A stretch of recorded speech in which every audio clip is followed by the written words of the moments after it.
Go back to the Auckland Town Hall. Jackson Williams is with me. And Jackson, Jacinda Ardern, what a victory. Historic, really. The best result, as she said herself in a speech, in half a century for the Labor Party there.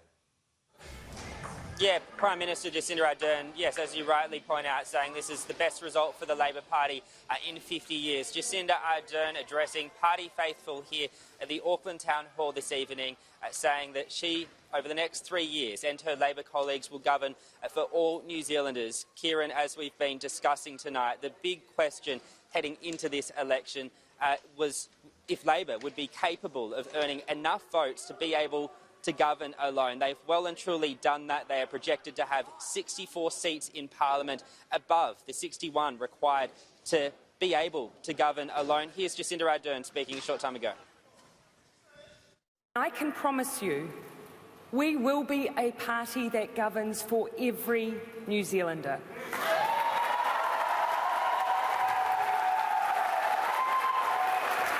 And governing for every New Zealander has never been so important, more than it has been now.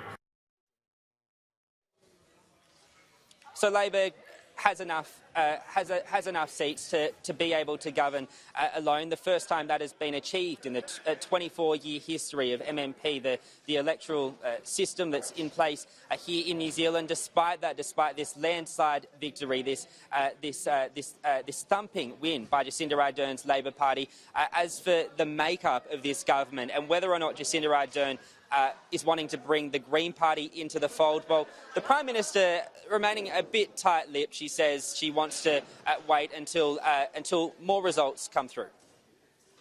Now more than ever is the time to keep going, to keep working, to grab hold of the opportunities that lay in front of us. So let's step forward together. Ka hoake tono tātou.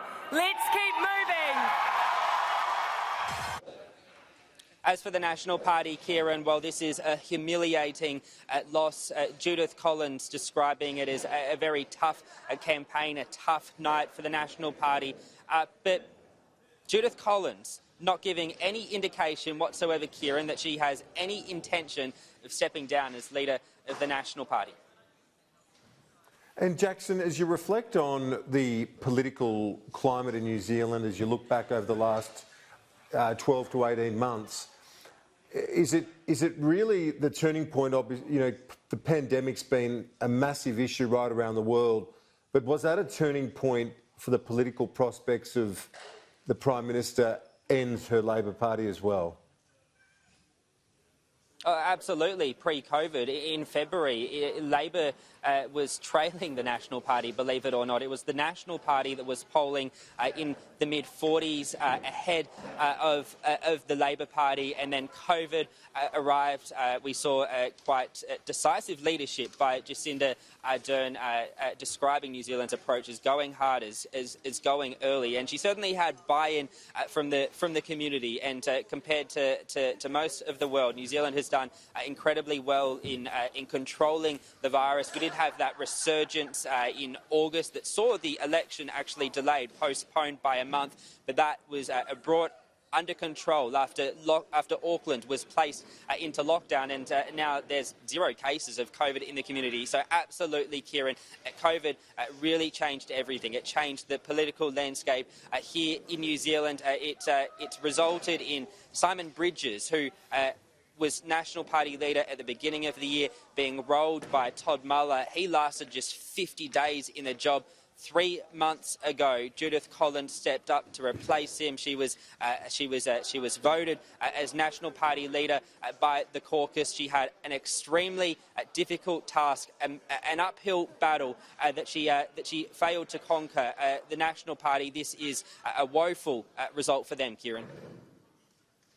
And Jackson, before I let you go, as far as the Labor Party function where you are this evening, there must be not just great relief, but great joy, because not that long ago, you look back 12 years, Helen Clark being defeated, and then John Key holding office for the best part of a decade.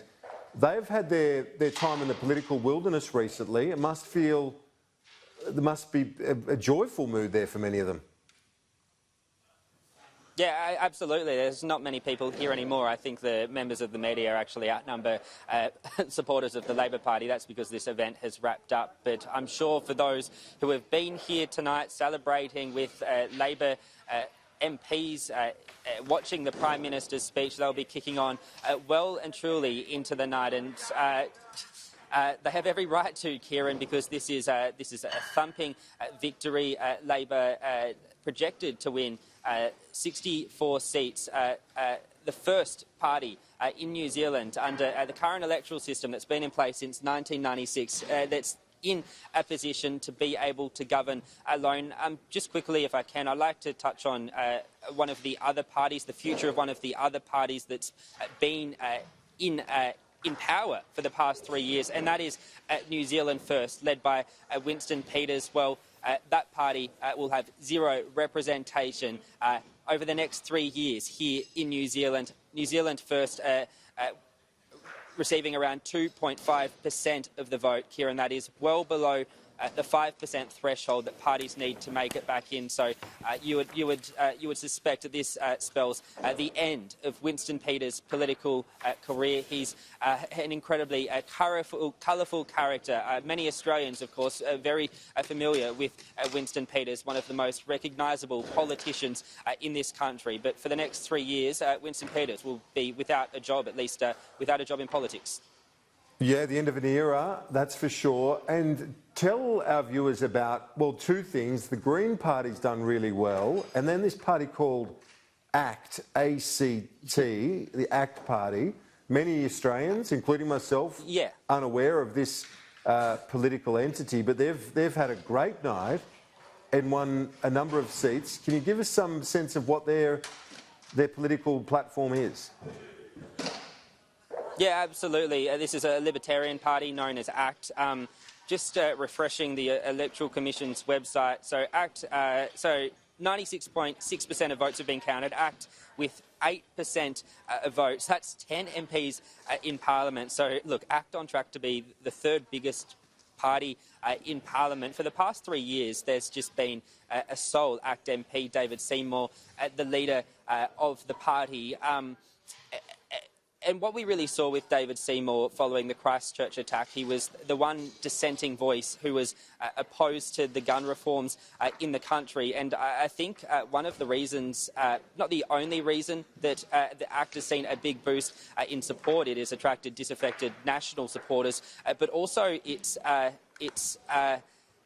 attracted firearms owners, because it was the lone voice opposed to the firearms reforms that were supported by the Labor and National parties here in New Zealand. And in fact, one of the party's candidates has actually worked for the past few years as a spokesperson for the gun lobby here in New Zealand. So certainly that's one of the reasons why ACT has attracted so much more support, has seen this huge surge in support in recent times. The Green Party, they will also be back in Parliament. They're have received 7.5% of the vote. So that's also a very solid performance for the Green Party. And look, as we say, Jacinda Ardern not ruling out having some form of arrangement between Labor and the Green Party. There's no guarantee, Kieran, that this will eventuate, that this will be the case, but the Prime Minister just playing it a little bit cautious at this stage. But perhaps tomorrow or in coming days we'll know for sure if Labor will be governing alone or will form a government with the Greens.